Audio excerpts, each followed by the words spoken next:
Bueno, para el proyecto de laboratorio número 5 de este laboratorio número 3, antes de explicar lo que es un amplificador operacional como configuración de seguidor de tensión, es necesario entender lo que es un divisor de tensión.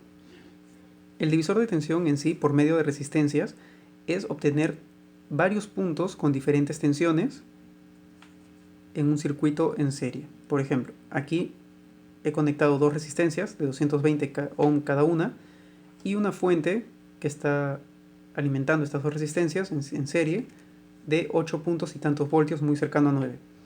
¿Cómo lo he hecho? El polo positivo está conectada directamente a una resistencia y a su vez a otra resistencia que se conecta al polo negativo o masa de la fuente.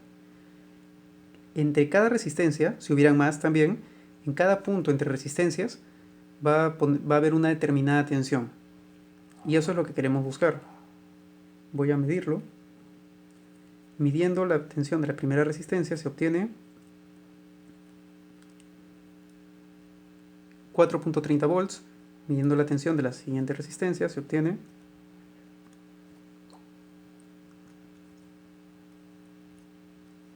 4.28 volts. Aquí se puede ver entonces, bueno, son muy cercanos porque en sí las resistencias son de la misma cantidad de ohm, de la misma resistividad. Ahí está.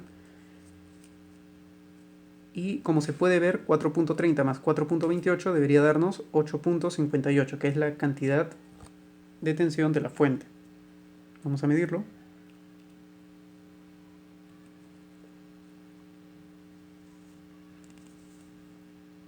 .61, muy cercano a nuestro valor aproximado que hemos calculado mediante sumas. Entonces se puede ver que toda la tensión se distribuye entre esas dos resistencias. Como vimos, en la primera había 4.30, o sea, quiere decir que en este punto entre resistencias tiene que haber la tensión de la resistencia inferior, porque se conecta más. Entonces en este punto entre resistencias debería haber 4.28.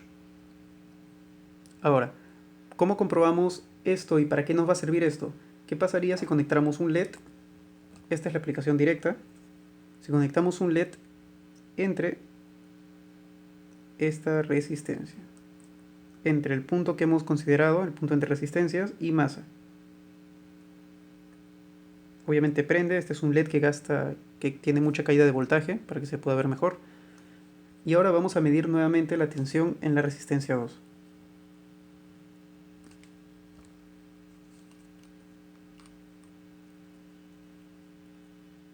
Midiendo nuevamente la tensión, se obtiene 1.93. Este LED tiene mucha caída de tensión, pero se obtiene lo que estábamos buscando. Demostrar que cualquier carga que pongamos va a hacer que la tensión se gaste, que haya más caída de tensión. Y lo que se busca con el amplificador operacional como seguidor de tensión es que no haya esta caída, que la tensión siga siendo siempre la misma. ¿Y cómo se ve esto? De la siguiente manera.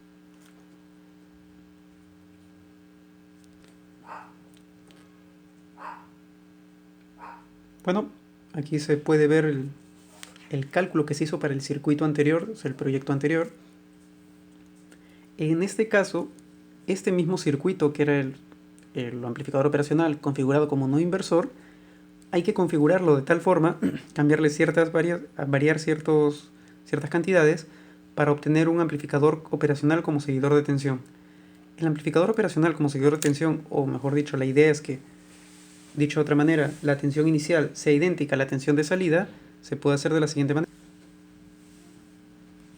Aquí se puede ver de que tenemos una resistencia 1 y una resistencia 2. Si nosotros calculamos, o bueno, volvemos a nuestra fórmula anterior, a nuestra ecuación que permitía obtener la tensión de salida por medio de una tensión inicial por la ganancia, aquí podemos ver que si queremos que las tensiones de entrada y salida sean idénticas, este factor de ganancia debe ser 1. Y para hacer 1 este factor de ganancia, podríamos calcular como la resistencia 1 con valor 0 y la resistencia 2 con valor infinito. ¿Por qué le damos estos valores? Porque son fáciles de aplicar. Si la resistencia 1 fuera 0, quiere decir de que al no haber resistencia sería un cable en cortocircuito. Entonces le quitamos resistencia, eso sería resistencia 0, y resistencia infinito sería que haya demasiada resistencia que no pasa ni un poco de corriente. Y acá entonces si resistencia 1 fuera infinita, podríamos cortarla y eliminar todo este lado, quiere decir que no hay conexión, es como una resistencia infinita. Entonces este amplificador operacional se transformaría prácticamente en un circuito en serie desde salida a entrada inversora. Viéndolo en gráfico, sería... Entonces aquí, como se puede ver, esta es la configuración del amplificador operacional como inversor, como no inversor. Y como ya conocemos, la resistencia 1 estaba en la parte superior y la resistencia 2 estaba conectada a masa desde la entrada inversora. En este caso, si la resistencia 2 es infinita, es como hacer un corte, como si no hubiera nada que permitiera conducción, es una resistencia infinita. Y si la resistencia 1 es 0, quiere decir de que está pasando toda la corriente de manera continua, no hay mejor dicho, hay una conducción total, no hay ninguna resistencia aquí, no hay ningún tope. Eso se le conoce como cortocircuito en el punto R1. Entonces, si R1 es 0 y R2 es infinito, reemplazando nuestra fórmula de ganancia para el amplificador operacional no inversor, sería 0 entre infinito. Cualquier cantidad entre un infinito va a dar 0 y se vuelve 0 esta parte de la ecuación, más 1, 1. Y la ganancia al ser 1, reemplazándolo en nuestra ecuación inicial para amplificador operacional no inversor, tensión de salida es igual a la ganancia por la tensión de entrada. Ganancia es 1 por tensión de entrada igual a tensión de entrada, entonces tensión final es igual a tensión inicial. Tensión de salida igual a tensión de entrada. Aquí de esto se corrobora, o sea, sí ya se ha podido comprobar, de que el amplificador operacional como seguidor de tensión permite que la tensión de entrada sea idéntica a la de salida. Ahora, esto es un poco absurdo porque mejor conectamos un solo cable que permita que se conecte esta entrada a esta salida y va a seguir la misma tensión.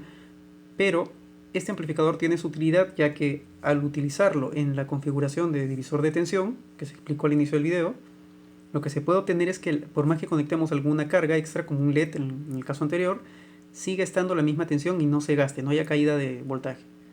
Ahora, en el circuito sería visto de esta forma.